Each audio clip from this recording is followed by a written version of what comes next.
Hi, I'm Mary Mitchell, and welcome to Working the Story. Today we are talking about the big story of the decade, and that is Mayor Rahm Emanuel's big decision not to run for a third term. And joining me is Chris Fusco, our editor-in-chief, and he is in charge of like everything that goes on around here in the newsroom. We want to talk about how that story came together. That front page. Well, I want to first of all give a hat tip to everybody on staff. Yesterday's one of those days. It's kind of what you live for in the business. Right.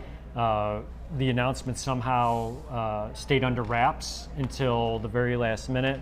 Rahul here, our Northwestern intern, was in the newsroom and sprints out, gets to City Hall at 10:44 to plug in and get the whole press conference, and actually was able to get this shot from a video screen grab, and the resolution's great. So he did a really nice job getting this front page photo out there.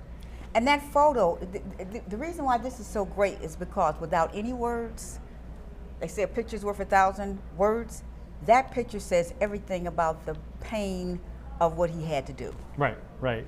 And it's interesting, the journey to get to this front cover is a lot of stories along the way, right? So we're running around here like chickens with our heads cut off, watching the announcement on TV, marshaling troops, just telling folks, make this call, and it's chaos, right? So we probably published well over a dozen stories within the first couple hours of the announcement. Because you're publishing online too, online, right? We're thinking about the world first, the digital world first, getting stories out there, trying to optimize our search engine words, write compelling headlines.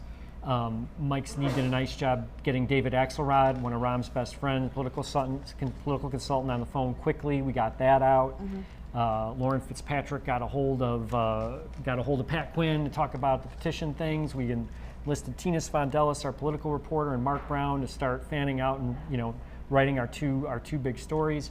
John O'Neill is on the city desk watching, plugging in quotes, and figuring out how to publish things in a way that we're not publishing gobbledygook online. Right. So in the old days, you'd have all the photos laid out, and you decide this photo is the best photo, and then you decide what goes on the front page. How do you do it now? How is it different on a breaking story like this? What's different now is I think we kind of all worked together collaboratively, running around the newsroom. Carol's talking to folks, Carol Fowler, SVP of Digital Products. I'm running around, reporters are running around, and then we kind of hit this collective lull. This story broke at 10:45. I think around 12:30, 1 o'clock, we were all just kind of all spent. And we take a breath, and we try to go to lunch. I grab lunch real fast, come back, read, and then we had another meeting in the afternoon at 2 o'clock, which we started to discuss, okay, what's our long-term plan? How do we make sense of this all for the reader from this moment on? And that's when... how do you decide what stories do you run now, what stories you run online? Versus tomorrow morning. Right. And a big thing that we were handed yesterday, the biggest gift of the day, is that Mark Brown figured out a way to finagle himself into Rahm's SUV with Ashley Resin.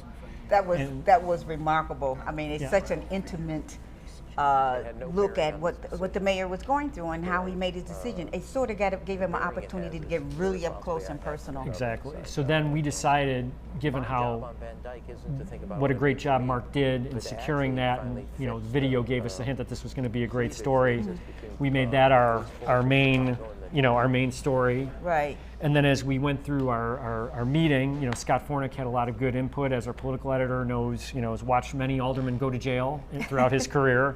He provided input, and we kind of came down to, in this meeting, kind of a plan of, we needed a story that encapsulated the events of the day. We needed a story that encapsulated Rahm's legacy. At least it's not the whole legacy, but enough to give you a taste of it. But gives people an idea what his tenure has been like. Right. And then we needed a story that encapsulated what's going to go on in the future. So we've kind of got, it's kind of a nice three-legged stool: the past, the present, and the future. And that's how we built our print product. Along with, the Tanvir Ali and Eric White combined to do the timeline at the bottom, which kind of becomes an anchor for the whole package. And I thought the analysis on the landscape of the political landscape was just really, really good, because now not only did you get the people who had already declared, but then you got the speculations of who might also get into the race. So that was excellent. Right. That was an excellent choice. And then we tried to, mix it up a little bit and have every day. Whoops, we didn't have that page in here. Every day reaction. Who's this? Who's this columnist? Yes, indeedy. Okay. I was probably, me and David Axelrod, I'll say, was probably the only people who thought this is not a big surprise. I was surprised he would even run, given the Laquan McDonald's police shooting scandal and how that just haunted him throughout his term. Right. So, obviously it's a crazy day. You get into the news meeting, and then Brian Barker, who designed our page one, presented us with a bunch of options, and we. How did you come up with bombshell? Well, I've been hearing bombshell all day. When I picked up the paper, I saw bombshell. Like, that's pretty cool. All right. So there is debate about where bombshell is originated from. I'm going to fuel newsroom debate, and I will hear about this. Okay. I believe Scott Fornick tweeted bombshell okay. at some point. Now, whether Brian Barker talked to Scott Fornick, I'm not 100% sure. I'm sure he's listening to me right now, but I think anytime you get a couple members of staff who come up with the same headline and like it, that's a good thing to go with. I can tell you I am not claiming credit for this headline. It was staff generated. That was absolutely marvelous. Thank you so much. Thank you, Mary.